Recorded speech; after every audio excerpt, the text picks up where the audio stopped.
He kōna ipurangi tēnei nā te reo irirangi o Aotearoa.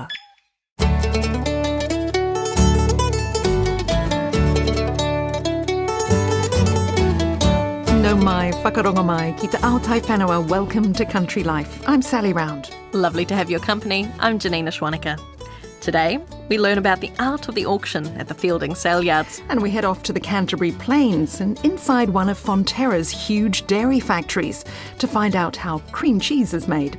And later, we're in a wool shed further south where fleeces are being turned into beautiful fashion. But first, let's take a look at conditions on the land. Northland Te Tai Tokerau farmers have been enjoying some sun, which has boosted feed supplies. Some are even starting to cut silage. Dairy calves have all arrived and most farmers are getting cows ready for the bulls. Beef calving has also just about finished. With strong prices, there's been high demand for calf rearers. With a good milk payout too, the mood is pretty positive. In Pukekohe, it's a different spring compared with last year. Growers have generally got pests and diseases under control and the outdoor crops are looking good. Grass is growing in Waikato and most of our farm consultants' clients are ahead on last year. The super flush has led to very strong milk production. Most farmers will start making silage in the next week or two and start thinking about getting their summer forage crops like turnips, chicory and plantain in soon. With calf weaning underway, mating's also likely to start soon. Again, there's been a big jump in the number of calves being reared and dairy cows have also increased in value. The big talking point at the moment is still the potential sale of Fonterra's consumer brands. Strong winds which battered parts of Bay of Plenty and Coromandel hit many avocado growers hard. After a tough few years, growers were just about to harvest. Instead, the undergrowth was blanketed in dropped avocados, which can't be sold. Another blow. Kiwi fruit growers, however, escaped relatively unscathed. There are reports of some damage to infrastructure from downed trees and hail, but budburst has only just started, so the vines haven't been impacted. Many growers and contractors are taking a well-earned break after the work of winter. They'll likely come back with plenty of thinning to do, starting with the gold varieties. It's also been a blustery spring start in Taranaki. With longer days and warming weather, the grass is starting to grow, especially along the coastal belt between Hawera and Opunaki. However, the wind has also dried things out a bit, coupled with below-average rainfall in both August and September. Most dairy farmers are looking forward to having calving done and dusted and getting on to silage making. Older calves are starting to be weaned and cows are being mated out along the coast. Cows have also been milking well and good cash flow means most farmers have been happy to buy an extra feed where it's needed. Things are just starting to dry out for East Coast Te Tai Rāwhiti farmers. That's a relief for those dealing with mud from 3 wet winters in a row. Others have found the hardened, puggy ground frustrating to deal with. Stock are in good condition, though ewes are a bit light. There are lots of lambs about and most are being docked. Feed is starting to come through. The mood in parts is a little flat, though. There's the start of a green drought in Hawke's Bay. Feed and water levels are low across most of the region. A Puketapu farmer says a lack of rainfall is hindering pasture growth. There's colour on the grass but no new growth. Another near Bridge Pa tipped out just 15 millimetres of rain from the gauge for the whole of September. But good prices are easing some of the angst about the dry. It's been tough for growers, though, after Watties told about 20 peach growers their contracts had been canned. Meanwhile, a frost earlier this week had the frost fans going full bore. Further south in Manawatu, it's cold conditions that have been holding back pasture growth. One farmer had even lit the fire this week. It's been a slow start to the spring, prompting some farmers to respond to a lack of feed by putting on a bit of fertiliser and selling stock, which includes lambs and calves. Farmers are frustrated and getting a bit nervous. Meanwhile, malt barley prices, dropping $50 a tonne compared to last year, has cropping farmers disheartened too. Most sheep farmers are focused on docking at the moment. Sheep and beef farms in Wairarapa are flat out docking as well, with tails flying everywhere, especially with strong cold winds. There's been a bit of rain below the Tararuas, but things are dry out towards the coast, and most farmers are hoping for a bit more rain. Some sun would help get the grass going too. Pasture cover is low for most, though it's not too painful to destock with current prices so high. Arable farmers are thinking about putting crops in the ground with a hope for better returns on grain. Leaves are unfurling on grapevines, though some are also pulling out vines to deal with an oversupply and lower demand. It's been an unusually cold month in Horowhenua, with frosts and very cool day and night temperatures.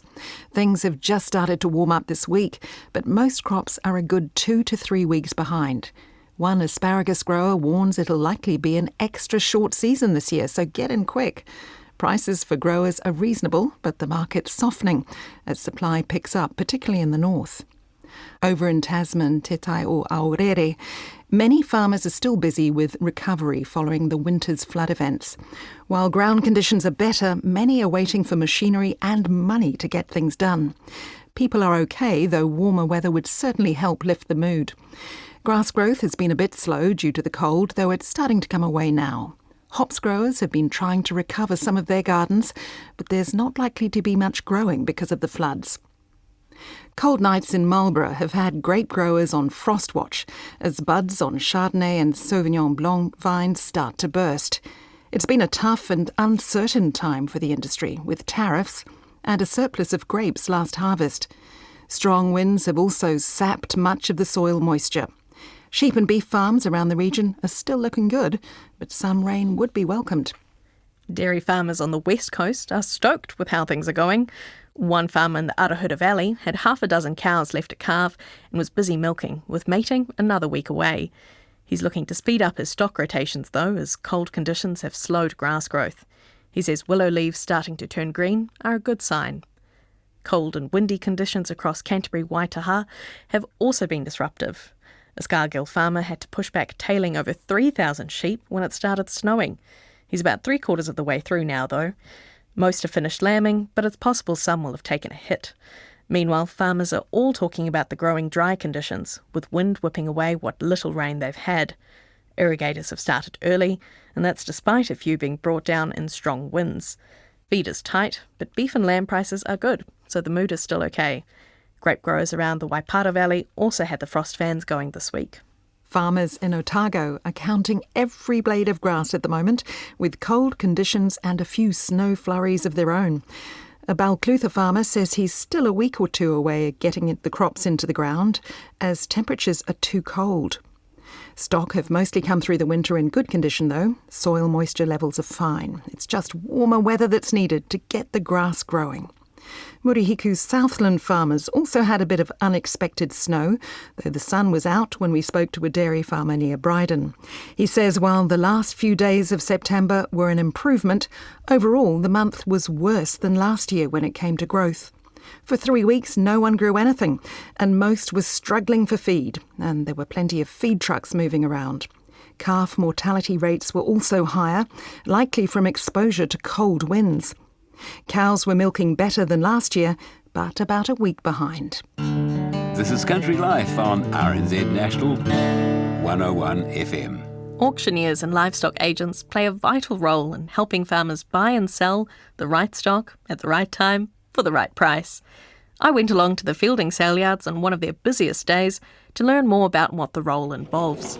Right, over the way to the Inquires, the Highland Farms there for you, out of tyre B53, 53 and the male lambs there, right here, lemon, there's going to be a total fly, 2 and go, 200 start me on the ear, 190's where, I'll tell you what, 170 on your right, 170, another bit 70, 70, another bit 70, 70, another bit 70, 70, another bit 70, 170, another bit 70, 70, another bit 70, 70, another bit 70, plenty of teeth to go, plenty of room to go. I'm Alex Stewart, work for PGG Wrightsons, have done for 11 years, livestock agent in Fielding. And we're standing here at the sale yards on a sale day, lots of cattle coming in. Can you tell me a little bit about what you're expecting from the sale today? Yeah, Friday is our big day, it's our store market. The prices are all pretty heightened at the moment, it's unprecedented times with pricing. Vendors are happy, purchasers are sort of jumping back in on a hot market after hopefully selling on a high. We hopefully continue to see that for another couple of years, really. Roughly, like how many lots would you have, and what's the makeup between sheep and cattle? Today we'll have about 1,500 cattle. In general, we'll have we sort of can get up to 2 to 2,200 cattle on a Friday. And sheep, we've got not many sheep. We had a hogget fair on Wednesday, and as a result, not too many. And the time of year, we're sort of running out of sheep before we jump back into new season lambs. So today we'd probably have 3,000 or 4,000 sheep in. We can get up to sort of 25,000 on a busy day through those later months in the season, yeah. And so I've seen the stock trucks coming and going, dropping off all the various stock that are going to be for sale today. What does sale day look like for you? When does it start and what keeps you busy? It sort of starts prior to the Friday. You've got to do the homework on what you've got coming in and what the boys have got coming in. That's all part of the team. But for the day itself, we sort of get here between 7 and 7:30, and trucks start arriving from basically then on in, or some have been in overnight. So we start drafting and penning away, pretty much get everything penned away by ideally sort of 10:30, 11 o'clock, so we can have a quick cup of tea and then turn around and sell everything, and be out of here and back in the pub by sort of 4 o'clock. So what is the role of an auctioneer on sale day? The role of the auctioneer is basically just to add the numbers up, and as I said before, the prices are astronomical really. So we're in unprecedented times. So he's adding numbers up that we haven't had to add up before. But his job is basically being a conductor of the sale. He's in charge. What are some of the skills? Like I imagine, obviously, you've got to have pretty good voice and volume and be able to talk really, really fast. There's a fair few facets to it. The main one is obviously you've got to have a good patter. You've got to be able to conduct yourself well and be happy to be in front of an audience. It is an acquired taste. It takes a massive amount of skill to be a good one. What can you do to sharpen your skills? Like I say, like for example, just getting to the speed and things. How do you do that? Well, it's just the old adage of practice makes perfect, and fortunately in fielding we've got plenty of sales, and the young guys coming on have plenty of opportunity to do so. It's just about getting around these older fellas that are sort of been there and done that, and we've been lucky enough to have top auctioneers around us from both companies, and just taking little bits of what they do and making it your own really. I've been to a couple of different sales, whether it's at the sale yards or on farm, and one of the things that always impresses me is the ability to read the room and the subtle signs that someone might be making a bid. What are some of the ways you can tell? As an auctioneer, it always helps when you know your audience, you know who's buying, so you know the market, you know who's turning up to purchase that class of stock. Generally, you can tell that they're going to bid before they even get there if you're any good. What's the hardest thing about being an auctioneer, you think? The hardest thing about being an auctioneer is you're the fall guy. So if anything goes wrong, the market's not quite right, you're the face of the business at that point in time. From a public perspective, it falls on you, makes you look bad if the market isn't quite where it should be. But otherwise, the other hardest bit is you miss out on talking to your clients. You're all wrapped up, busy auctioneering. It is a good thing more than it is a bad thing, but it just restricts you or restrains you time-wise for getting around the sale, looking at cattle. You're just stuck in the box doing the auctioneering. Do you feel like it's a young man's game? Like, are there a lot of newcomers coming in all the time, or? If you asked me that 5 years ago, it was most definitely a ageing game. I think the average age was about 56 years old. Certainly when I started, we've lost a fair few out at the top through retirement and other means, but thankfully we've actually had a lot more younger guys coming through, and just recently in the last 5 or 6 years we've certainly seen it locally, and even in surrounding areas we've had younger guys come on, and as generational farming sort of comes through and younger guys are coming on farm, it means that we can sort of do our best to stay relevant with the younger generation. So what would your advice be to some of those young people who might be coming through? The best thing you can do is just saddle up to someone that's been there and done that for a long amount of time, and just listen, absorb everything you can, and from a number of them, not just one. Everyone has bad habits, and you've just got to sort of sift through and take the good out of everyone. Livestock agent and auctioneer Alex Stewart from PGG Wrightson at the Fielding sale yards there. Next week, we'll be taking you around the yards with a former farmer now offering tours of the sale yards, New Zealand's largest. Have you ever wondered what goes on in one of those huge dairy factories dotted around rural New Zealand? Well, one of Fonterra's largest plants on the endlessly flat and fertile Canterbury plains processes around 7.5 million tonnes of milk each day at peak times. Its specialty is cream cheese, destined for China and Southeast Asia. Let's take a tour with RNZ Rural News reporter Monique Steele.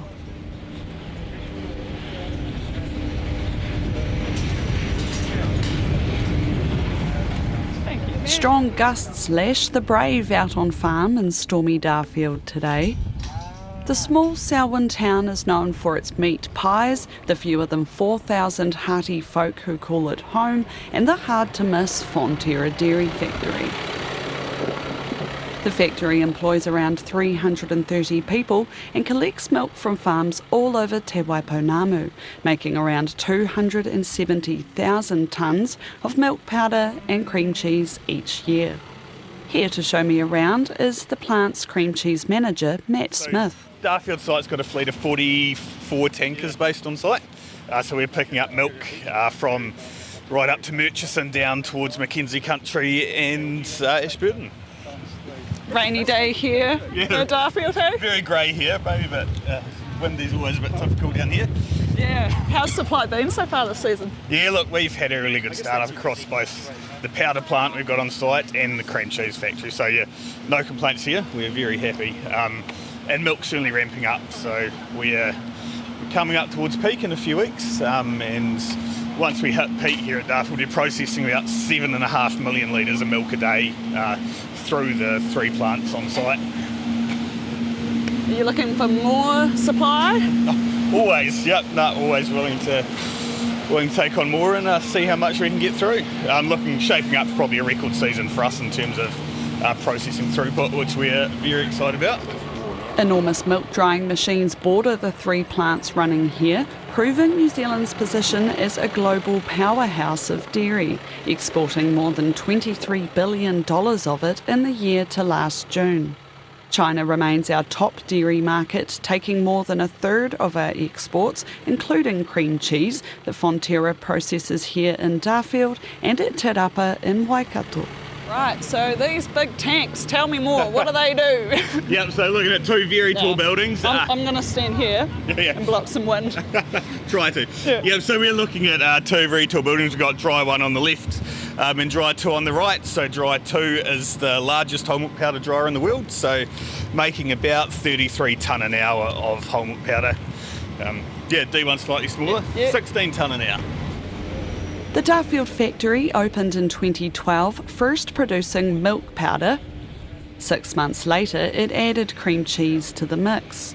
The Te Rapa factory just didn't have enough capacity to satisfy global demand, especially Chinese consumers' thirst for sweet, dairy-topped tea, as we'll hear about later.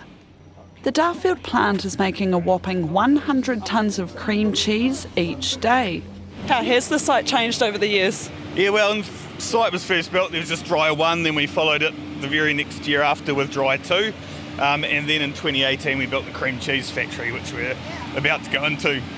And at the same time we built the cream cheese factory, we also added a reverse osmosis plant for water recovery and a biodigester for whey processing. It's time to escape the gusts and head into the cream cheese control room.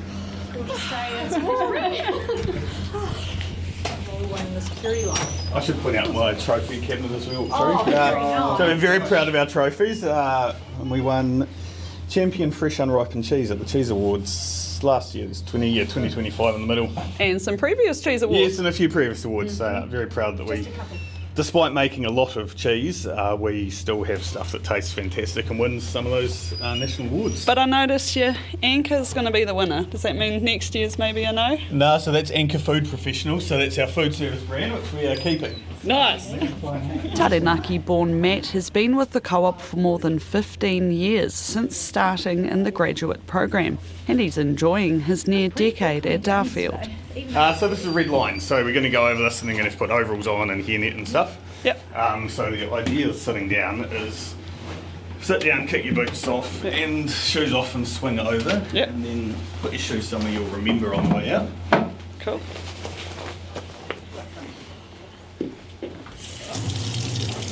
As all factory workers know, the greatest fear for all food and beverage processors is contamination. We gear up in full-size overalls, hairnet, glasses, gummies and earplugs and wash our hands many times as we enter the control room. You're making us humans feel like we're dirty or something? Are you doing this half a dozen times a day? True. Yeah. So welcome to cream cheese. This is we're in the cream cheese control room now. So we obviously call Darfield the home of cream cheese. So we start with the milk curve, so start early August, run through till late May, early June. And we're making about 100 tonnes a day of cream cheese. So what you can see there, so we'll go for a walk and see this in person. Yeah, we'll even taste some. I was just going to say, well, could you even talk me through the control board that I'm seeing here with many, many controls? It looks like I could fly a plane from there. Yeah. So look, it's a very, it's a new plant, right? So it's highly automated in terms of lots of the control systems, continuously monitoring temperature, pressure, pH in our vats. So what we're doing, we're taking milk and cream, we add a starter culture and we ferment the milk and cream for 12 hours, and that gives us a really great tasting cream cheese, and that's what we think helps us win some of those trophies we saw as we came in this morning.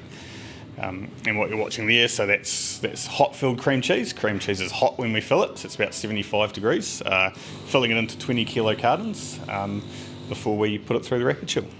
So we're making, when I say 100 tonnes a day, we're talking about 5,000 20 kilo blocks of cream cheese each day. Thank you very much. Thank you. I would cut them on. Ears protected, we head into the blender room, where we get to watch cream cheese being made fresh and hot. G'day, how are you? And here is where it all happens. Whole milk is mixed with cream and a starter culture that was developed at the Co-op's research facility in Palmerston North. Then, once the proteins coagulate to form curds, they're heated to 76 degrees Celsius, blending nicely with the stabilisers. This makes the line a very warm place to be. 5 people run the highly automated cream cheese line that runs basically 24/7. The site's still being powered by coal, but Fonterra says it's committed to decarbonising it along with its other plants by 2037. The cream cheese is hot filled into 20 kilogram cardboard boxes lined with plastic bags. They're all assembled by clever robots earlier in the chain. So that blender's for us a really key part of the process. So that's some of the work we've done over the last 5-10 years with the research centre in Palmy North, and that bit of technology is what lets us make the cream cheese and really tailor it to the specific kind of consistency and texture that our customers want, and target different applications with it. So that's kind of the key piece of technology in there. Oh, it's amazing, eh? It looks great, yeah. And you can certainly notice the heat. Yes, it's nice and warm. No one realises cream cheese is kind of made hot. In true milkshake fashion, robots shake the boxes left and right very quickly to help the cheese settle nicely. Yeah, so I guess heat must play a very important part in the process. Yeah, it's a key part. So this is a fresh cheese, so unlike something like cheddar, which you want to keep maturing, we use the heat to kill the starter cultures, and then that keeps the flavour consistent. Any other ingredients inside it? Yeah, so it's got, like I said, milk and cream, a starter culture, and then we add a stabiliser gum to help hold the moisture in there. Yeah, that makes sense.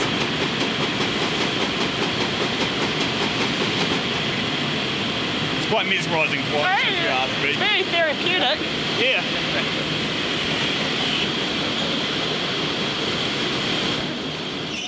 On the packing line, we meet Scott, who's one of just 25 employees at the cream cheese plant who makes sure the machines all run smoothly. Scott started with Fonterra up north before being seconded down here. How long have you worked here for, Scott? I've been here for 3 years, all up. How's it going? I enjoy it. What do you do? So I package the cream cheese that the boys process. So currently out in the packing hall. Yeah, nice. And so you must be quite good with tech. check how. Oh, well, looking at these screens here, it looks like you could pretty much fly a plane with some of the digital side of it. Oh yeah, a lot of the digital side of it is all sort. Once you get used to it, it's all straightforward, but there is definitely that learning curve there. Yeah. Scott calls Rolleston home and doesn't mind the 12-hour shifts in the 2-day, 2-night cycle. Also a father to a 1-year-old, he says you get sleep where you can. We nip out of the noisy plant to taste the freshly blended product. So grab a spoon. Thank you. And have some. It'll be warm, it's quite warm. Okay, thank you. Have a taste. Kia ora. So you should get a very creamy, It's so creamy. especially when it's hot, you should be getting a nice cultured aftertaste. So that's what sets this apart. That's what the trophies are for, is trying to get that cultured flavour in while still making it in bulk like we obviously do. That's certainly one of the challenges. But great flavour, creamy mouthfeel, nice and fatty, and nice and cultured. And it's a little different to the type that we have on supermarket shelves here in Aotearoa. It's firmer and fattier. It's designed to win over Asian consumers in markets China, Japan and Southeast Asia, where they've developed a taste for sweet dairy drinks like tea macchiato. That's tea topped with a mix of whipped cream and cream cheese. Tea macchiatos being one of the big kind of products that drove the cream cheese demand into China. It's certainly diversifying now, but they were certainly one of the originals, and that kind of perception that dairy is healthy, certainly driving a lot of the growth in those markets for us. The bulk of our production is getting sold under the Anchor Food Professionals brand, so you can see that on the cartons. So going into those food service markets through China, Japan, and a few of the other countries in Southeast Asia. So some quite exciting products too. Some very tasty ones, cheesecakes obviously, tea macchiatos, and then more and more of the kind of traditional Asian pastries getting cream cheese added to them. So yeah, really good news story for us. We can't make enough of the cream cheese at the moment. Cool, we'll go out and I'll have a look at palletising. We return to the manufacturing line where it's time to cool down the cream cheese for packing. For the next 20 hours, this hot cream cheese is refrigerated at 4 degrees. The conveyor we can see is where the cream cheese comes out of the rapid cool and then stacked by the robot here onto the pallet, 45 cartons on a pallet, and then wrapped and moved to the cool store. Not one person here at present. No, so ideally no operators needed out here for the day-to-day running. They come out and do quality checks and start and stop the line, but certainly all the stacking and movement is done by the robots or the automated forklifts. The robots dart to and fro before us, tooting their horns as if a human was in charge, but there are no people here.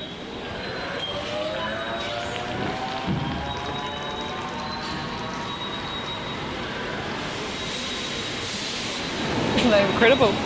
Yeah, it's very cool to watch.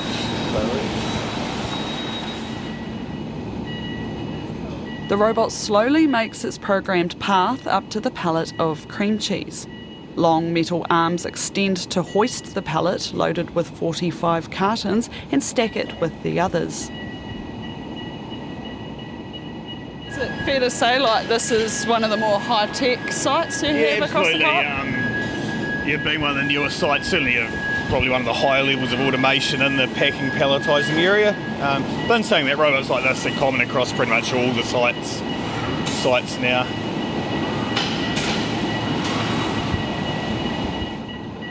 Everyone loves a robot. It's pretty fascinating to see what it can do.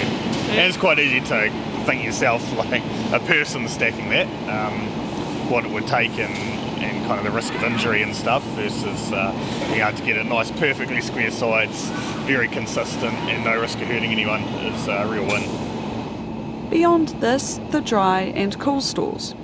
The distribution centre was just under half full during my visit in September, which is when milk production starts to rev up again after calving. It's impressive nonetheless.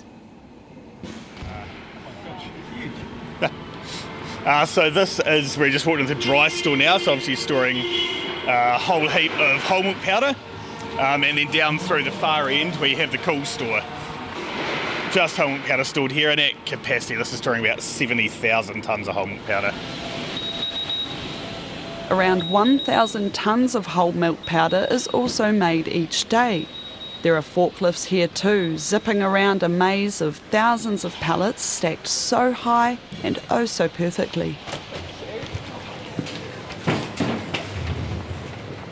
That is just unbelievable.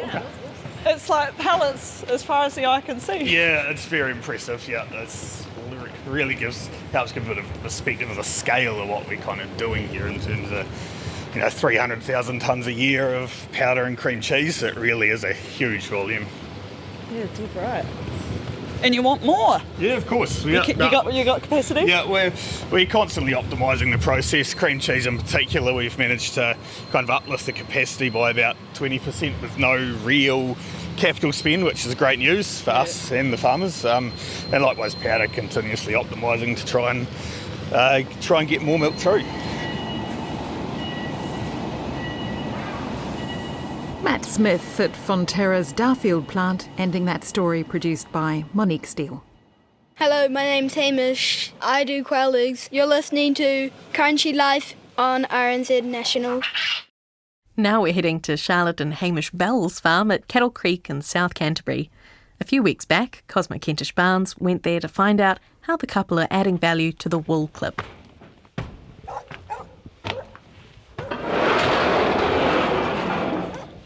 So we're in the top end of the Hacker Valley, up Cattle Creek, 30k from Kuria. How long have you been farming this land? I was born in the Hacker Valley, so we took over this place. 2008 it was, yeah. Yeah, 2008. From your folks? Yeah. So, no, it's good. Yes, and what about you, Charlotte? What's your background? I was born and bred in Kuria, so not actually too far away. And Dad was a truck driver and Mum was a local school teacher. Are they still in town? Yeah, they are. Yeah, which is great. Yeah, very handy to have them close by. Mum helped one day with the wool handling when we were getting short. She came and helped us last year too. She reckoned she hadn't been in a wool shed for 40 years, but she handled it like a trooper. And tell me about the farm. How much land have you got? We've got 1,000 hectares here, so it's sort of rolling, some steeper ridges. Probably 60% of it you'd probably get a tractor over, or half of it possibly, yep. And we are standing in your shearing shed? Yeah, which we've spent a bit of time lately. And every window in it has an amazing view of the hills? Yeah, that's right, yeah. I know, some days you look outside and think, oh, it's such a nice day and we're in here, but yeah. Yeah, man, Charlotte just finished the hoggets at lunchtime today, and I had a few mates come to help me shear the ewes. But you still got the rams to do? Yeah, we'll do them probably next week, I think. Yeah, get it all tidied up. I'm feeling some hogget wool now, and it has a good crimp. Yeah, so it'll be 2 to 3 inch, and it's probably 28, 29 micron, and yeah, it's really, really nice and white, bugger all colour, considering all the rain we've had. I thought that would have been a bit more colour in it, so it is good, yeah. Yes. All the bales around us are packed and ready to go. Are they full of the same sort of wool? Yeah, so we got about 9 bales of hogget wool and 40 bales of ewe wool. Yeah, the ewe wool will be longer and probably a wee bit stronger. And as you said, you and Charlotte did most of the shearing because wool prices are so low that it costs you as farmers every time you get shearers in. Yeah, pretty much, yeah. And I've sort of done a wee bit of shearing in the past, like overseas and stuff, so I do like shearing. Definitely gets you fit. Yes. Charlotte, do you shear as well?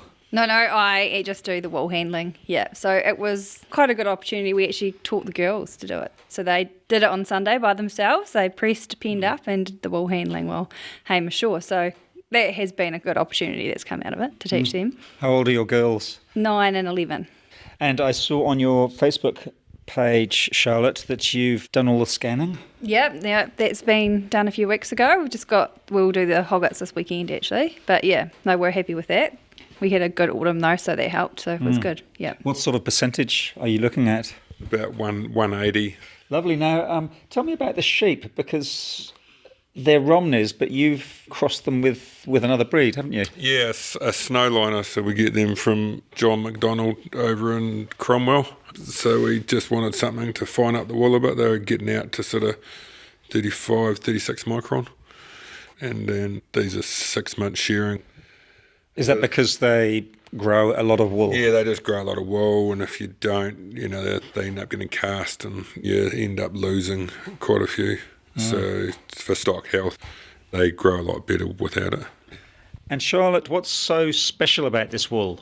I just think it's just so lovely, and it's natural, fire resistant, warm, and it makes such a good product. Makes great carpets and. But the industry is still struggling. Yeah, it really is. Yeah, it's underutilised, and it's really expensive to process the wool. I think is half the problem. To get it made into fabric, it's a really expensive process, and then I don't know why. It just needs to get out there a bit more again. And because of this, some farmers have made the radical switch to Wiltshires that are self-shedding. Yeah, they have. I don't know whether I'd handle all the wool around the fences and everywhere myself, but yeah, it's a bit of a shame that it's come to that. Yeah, because they're just a meat breed, aren't they? Yep, yeah, and that's the thing, if we could make a bit of money out of a wool, even if we can pay for our shearing bills and have a wee bit left over, then people wouldn't have done it. Yeah, so they've sort of been forced into it pretty much, but yeah. What will happen to most of this wool here? So it'll go to auction. Next couple of weeks, maybe? Yeah, we'll probably get it out of here probably next week, and then it'll get trucked to Timaru. Yeah. What sort of prices would you need for this hogget wool to pay its way? It'd be really good to get like $5 a kg greasy, so there would be sort of 6 or even 7 clean. Yeah. And what will you get in a few weeks' time? We've probably $3 greasy or not even, probably $2.80. Wow, so it's near on half of where it should be. Yeah, it is. Yeah, it's been a really tough couple of years, low prices, high costs and drought, and it's just so hard to make money off them. And this is why, Charlotte, you started your own fashion brand, and you use lamb's wool that comes from the farm. Yep, exactly. Yeah, we're trying to find a way to utilise the wool and add a bit more value to it. Yeah. So we were in the shed with the girls a few years ago. They'd like jumping in the piles of wool, and you just thought, why can't, we need to find a way to use this. And you've called your brand The Clip. That's right, yep. So we had lots of brainstorming ideas with friends and lots of laughs over different names. And obviously it comes from wool clip, the whole clip from the flock. And so I just make wool coats and got a few accessories like pillows and stuff like that as well. What was your reaction, Hamish, when Charlotte suggested you move into fashion? Yeah, I was pretty stoked, to be fair. Yeah. No. It was good to get Charlotte more and more involved, and she had a real passion for it. Yeah, so no, I was pretty stoked. It must have been quite exciting seeing the first coat. Yeah, it was really, really cool. Yeah. I quite often wear my wool coat to like netball or rugby games and stuff, and it was really warm and comfortable. Too, don't you? Yeah. No, it looks really nice, and it's just good knowing that it's come from our lambs. Yeah. It's quite a process, isn't it, turning shorn wool into a finished garment? Yeah, it is. It basically travels the length of the country and back down again. So, yeah, it goes to wool yarns in Wellington to be spun, and then it heads up to Auckland to interweave to be woven into the fabric. And it comes back to Christchurch where they make the coats, and then back down to us where I distribute it from here. Yeah. We will have a look at those coats soon. But what else is happening on the farm at the moment? Yeah, pretty much just trying to keep everything alive at the moment. It's pretty tough that last month before lambing, so you get all sorts of issues and stuff, so you got to be on your game pretty much this time of the year. What sort of issues? Yeah, you can get mud on the toes of the sheep, which you got to get out or else it'll turn to abscess. We're pretty good for bearings, but you can get bearings. Some people get plastered with them, so you got to monitor their feed intake. Like, you can't feed them too much, because especially the twins and triplets, because they're just full of lambs, and they'll just pop a bearing out, and that's pretty much the end of their life. For people who aren't farmers, can you describe what bearings are? A bearing, I guess it's the uterus, I think, and it just pops out. So if you're looking at a sheep with a bearing, it's just a red sort of a round thing. Like a sack? Yeah, pretty much. You can save them. You probably save half of them if you're pretty quick. But if it's out for more than 10 hours, then you're pretty limited, because it won't go back in. So do you have to spend a lot of time out on the farm, on the side-by-side, checking the mobs of sheep? Yeah, pretty much. If every ewe would have twins, then it'd be really good. Yes. And then triplets, you can run into troubles, like they're more prone to have bearings, or, if a snowstorm comes along, there's 3 smaller lambs, so the whole lot might die. So there's a reason why a ewe was made with 2 tits, and it'd be good if every ewe would have 2 lambs, Well, shall we head down and have a look at some of your coats? Yes. Yep, let's do that. That sounds good.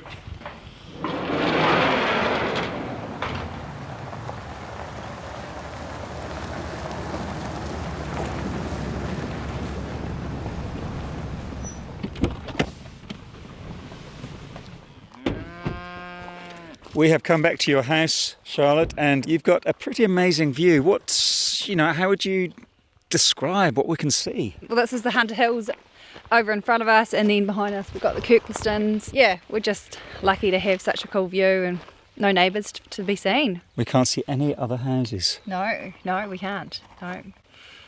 Do you have an issue with wallabies here? We aren't too bad here. We're getting a few more sneaking in, but definitely there's a big problem on the Hunter Hills and further up in the range. Saying that, I mean, if we went out, we'd probably see a couple. We get a lot more if it gets a bit dry. They'll come looking for food. Now we're walking behind your house, and this is where you've put a building up especially for your clothing. Yeah, we have. Yep. Well, half of it is for the clothing, and then half of it's for all the kids' bikes and things like that. Now I can see one of your coats here, and it's a lovely forest green colour. Yeah. So it's quite traditional. I've tried to keep it so it doesn't go out of fashion. So it goes below your knee with quite large lapels, woman's coat. Big pockets, big deep pockets to keep your phone and your wallet in, and a bit of a kick plate. I bet they're nice and snug. They're very warm, yes, and they've got a check lining, which is 100% cotton. So everything is natural, from wool to wear. From wool to wear, is that your tagline? Our tagline, yes, yep. You were saying in the wool shed that to get to this coat from the raw wool is quite challenging. Yeah, it is. It is quite challenging. It's quite an expensive process as well. But I had a friend who studied fashion in Southland. She helped me come up with the final design. I can see some other coats on a rack behind you. You've got, a blue? Yeah, there's a blue and a grey. And we also do, it's called a gilet. So it's like a sleeveless vest. It's quite long, but I quite like it in spring and in autumn over a nice dress or something, on those cooler New Zealand nights. Is that a new addition to your range? That's a newer addition, yeah. And you've got a woolen pillowcase here too. Yeah, my mother actually makes the pillowcases, and we've filled them with wool knots. So our local shearing contractor actually has got a wee business in Timaru, and he makes wool knots out of the wool, which is awesome. Does your mother like being involved in the business? She comes to, I think, all the shows with me.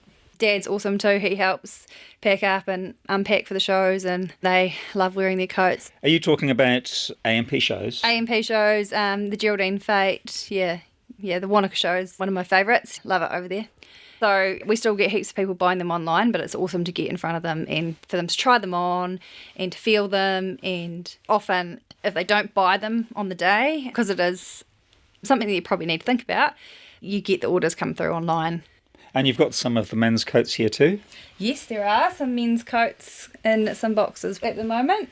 Charlotte's just pulled out one of the men's coats. Oh, it's quite different, isn't it? It's not as long, and it's got quite a handy pocket further up on the chest. Yeah, it has, and it's got a stand-up collar. We've actually used bull denim cotton around the collar just because some people don't like the feel of wool against their necks. And it's still reasonably long, but designing this one was a lot harder because Hamish didn't have much of an opinion. So he's not interested in clothing, but they've been really popular, so it's great. Hamish, have you been made to do quite a lot of the modelling? Not a lot, to be fair. I've got a couple of mates that are prettier than me, I suppose. I'd rather farm and shear sheep than model. So Matt Chisholm, who went to school with Hamish, he came over and helped us out. It was a lot of laughs and it was quite fun. I'll put one or two of those modelling photographs on our webpage for our listeners to see. But do you use local female models as well? Yes, yeah, I have used a few locals again, called in some favours, and it's been really fun. And we've got a wonderful photographer, Fiona Anderson from Glenavy, who took our wedding photos and who has been an amazing supporter of us. Excellent. Well, good luck with the business, and it's so good to see that you are using your own wool and you're getting these beautiful coats made entirely in New Zealand. Yeah, we're really happy to be able to do that, yeah. Have you got any new designs in the pipeline? Yeah, I would love to do a shorter coat at some stage, yes. So chipping away at that when I'm not on the wool shed. Charlotte Bell talking about the luxury woolen coats made from lamb's wool grown on their farm at the top of the Hakataromia Valley. Cosmo was also chatting with Charlotte's husband Hamish.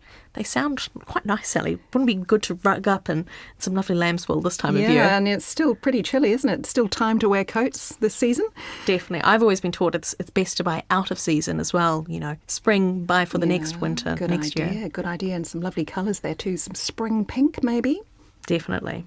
And that's it for this episode of Country Life. Do let us know your feedback by emailing country@rnz.co.nz. Head to our show notes for more on the stories you've heard today, or to rnz.co.nz/Country Life. Click follow on your app if you don't want to miss an episode of Country Life, and we'd love you to give us a plug on social media or tell a friend about the show. Click the share button in your app to send this episode to a friend. The stories in this episode were produced and presented by me, Sally Round, Janina Schwanecker and Monique Steele. In the studio production team today, David Knowles and William Saunders. Catch you next time. Ka kite.